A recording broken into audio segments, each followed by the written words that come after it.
Hey everyone, Jason again with another episode of Every Corner. Today I will be reviewing the Out of the Black EP by British rock duo Royal Blood. This EP was released on March 11th of 2014 on Warner Brothers and Black Mammoth Records. Alright, so a little bit of background information on Royal Blood. They're a Brighton, England-based alternative rock band consisting of friends Mike Kerr on vocals and bass and Ben Thatcher is on drums. The band formed at the beginning of 2013 after Kerr returned from a trip to Australia, and Thatcher picked him up from the airport. They actually performed their first show the very next day, which I think not a lot of downtime, so they've been prepared for a while. During the summer of 2013, they gained a lot of attention after Arctic Monkeys drummer was seen wearing a shirt supporting them at their Glastonbury festival concert, and invited them to actually open some shows for them in the future, which they had done.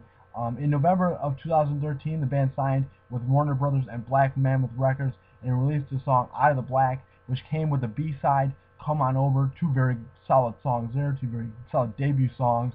In December 2013, the band was nominated for the BBC Sound of 2014, kind of an up-and-coming band award. They're definitely one of the top bands to pay attention to this year. The band released the singles Out of Black and Come On Over on November 11th of 2013, and the song Little Monsters on February 11th, 2014, as part of the EP before the whole thing was released.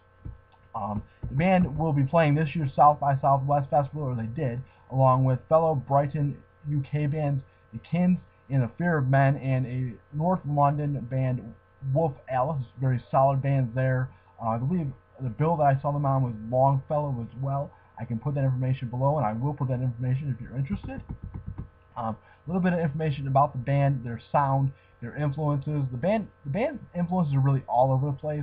They range from really rock influences, bands like Queen of the Stone Age, Led Zeppelin, Jimi Hendrix, White Stripes, the Beatles, to hip hop and R&B and pop influences like Justin Timberlake and Katy Perry a lot of the time. So a lot of diverse sounds there for sure. A little bit more in depth about the sound. The amount of sound that the band creates, and they're a duo, is really incredible. They can be characterized really as a hard rock band that tends to use a lot of artist inspiration and genre fusion, kind of similar to what I said about Delta Ray, within their sound.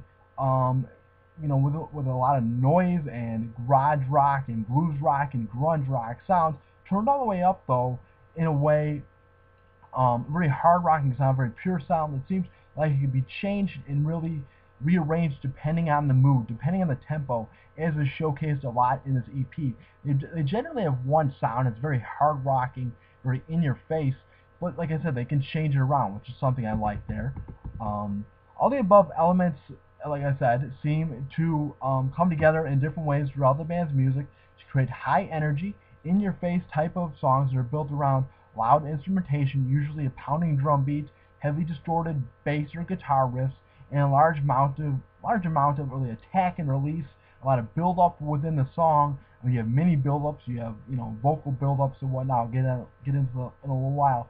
That are thrown in there to kind of grab attention of the listener, and they grab the listener's attention before and during Kerr's tame and controlled yet emotional lyrics before they come into play, and will leave you wanting more. As a result, their hard-rocking sound has seen the band being compared to the Black Keys, the White Stripes. I can generally see this comparison, but I view the sound of the band as more of a 1990s grunge style rock, with a hint of maybe Soundgarden and Nirvana kind of thrown in there, and even small traces of, and you may want to call me crazy, of thrash and speed metal with a band like Tremonti, a little bit, slight pinch of Black Sabbath as well, since they are from the UK. There's a little bit of that as well, and I'll get to that. That's on the last track of the EP. Alright, there are 4 tracks on this EP. It's not very long. It's a small sample size, but it's a rocking sample size. The first track is the debut single, Out of the Black. This debut single seems to showcase the above kind of description and blueprint of the band, as I said before, with their sound almost exactly to a T. This song is a grunge-inspired rocker that opens with some pounding drum, heavy distorted bass instrumentation that seems to really create a virtual wall of sound that seems to drive the intensity of the song before dropping off and paired with the calm vocals of Kerr there, and for gradually building up into a hard-hitting chorus built around emotionally passionate and angry, bitter lyrics. Just they're emotional and crazy there, as can be seen with the line, "You made a fool out of me, and I took the skin off my back running. I got a I got a gun for a mouth and a bullet with your name on it." So very passionate. Maybe it's about a lover or a person that left, him and whatnot. I don't know the actual meaning there, but very very intense and really will grab a hold of you. And this beat, especially the drum beat, the opening drum beat, kind of reminds me of Tremonti in a way, what Mark Tremonti has been able to done. It reminds me a little bit of Black Sabbath in a slight way, but it's very unique. It will be stuck in your head, even if you don't remember the lyrics to the chorus, which I think you will with this line. But it will be stuck in your head. I mean, you'll have a pounding feeling in your head for a while here.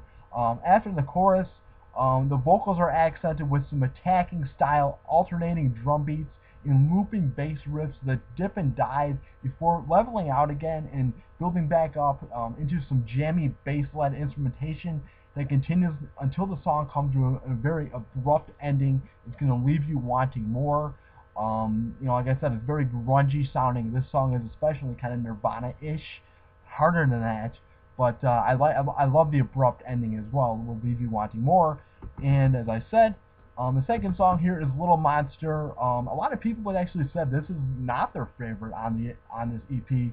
I really enjoyed it. This song brings elements of the band's outside influences, including Queens of the Stone Age and the Black Keys, and matched them together to create a loud, hard-hitting garage and blues rock inspired song. It opens up with a pounding drum and bass pairing that flows seamlessly into a catchy chorus that features a lot of tempo change with a lot of attack and release, and kind of as the song goes from slower to faster with intervals of heavy looping guitar and bass riffs and drum beats.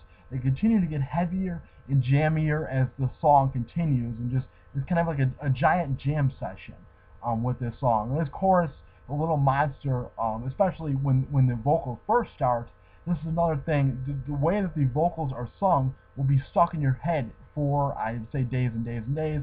And as I say here, I guarantee that after you listen to the song even once, the hard-hitting, energetic chorus will be stuck in your head for days, like I just said there. Alright, the third song is "Come On Over." This is actually my least favorite song, if there is such a thing, on this EP. The song opens up with a distorted, groovy bass line, pounding drum line that travels through the song, kicking into high gear when paired with the vocals and the catchy, passionate chorus. The song continues with a series of looping bass lines and a distorted guitar solo that reminds me of something you might actually hear in Black Rebel Motorcycle Club record, maybe their debut album, as I had reviewed that, so I'll put that link below there. The only gripe about the song is that the instrumentation during the chorus seems to overpower the vocals, making them hard to understand, especially if you're listening to the live version. Like I did not know they had something on Spotify here, so I only found the live version. So I don't know, it just was hard to hear, and it kind of ruined my experience with the song. But I guess you could say that this is what the band intended for. They like the overpowering feel, obviously, which plays out good for them, I think, in this case. All right, the fourth and final track is "Hole." Again, this is another song that some people said they did not like in the reviews that I read on the internet, reviews that I've watched on YouTube here. This is a guitar-heavy rocker that closes out the EP, I think, on a solid note. It opens with a delayed, distorted intro. There's about no music for about a good 5 or 10 seconds there. That kind of suddenly explodes into a long, dark, very heavy guitar riff and bass riff, I guess you could say, in a drum instrumental pairing that seems to guide the vocals throughout the song. Is paired up very nicely. The production is very nice on that song here. The chorus of the song seems to be built around the vocals, as the instrumentation of the pounding drum beats and sharp bass leads, the guitar leads, surround and build up kind of like I said before, with the attacking and the short little build-ups within the song, in at the start of every line, they kind of build up and slow down really, really fast. Build up, slow down. There are parts that you're like, is this over? You know, and the song then closes out with that, and doesn't have necessarily a ending portion. It just closes out with the chorus. So very, very nice ending there to this solid EP. I think a lot of fans, maybe Queen of the Stone Age fans, I think will definitely like it. You have the Black Keys fans, I think will definitely like it, with the kind of bluesy kind of feel, as I was saying before. If you're a fan of Black Sabbath, maybe give it a listen. Give it a chance.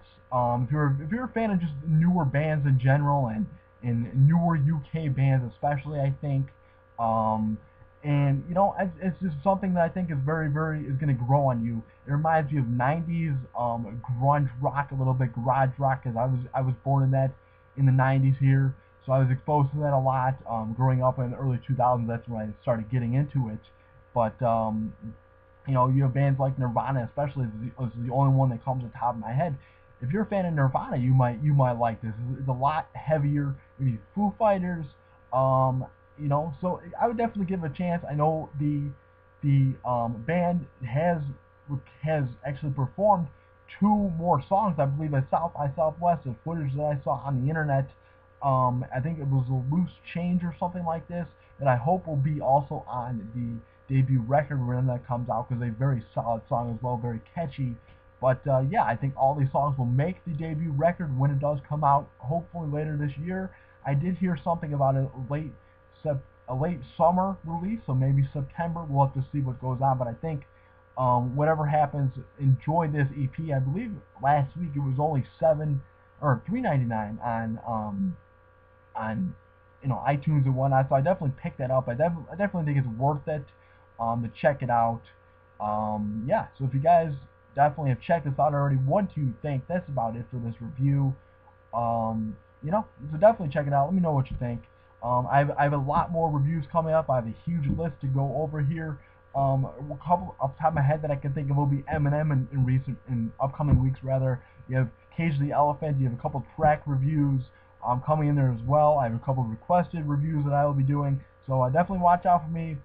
This album review corner, I'm trying to get some exposure to it. So if you like this channel, please subscribe.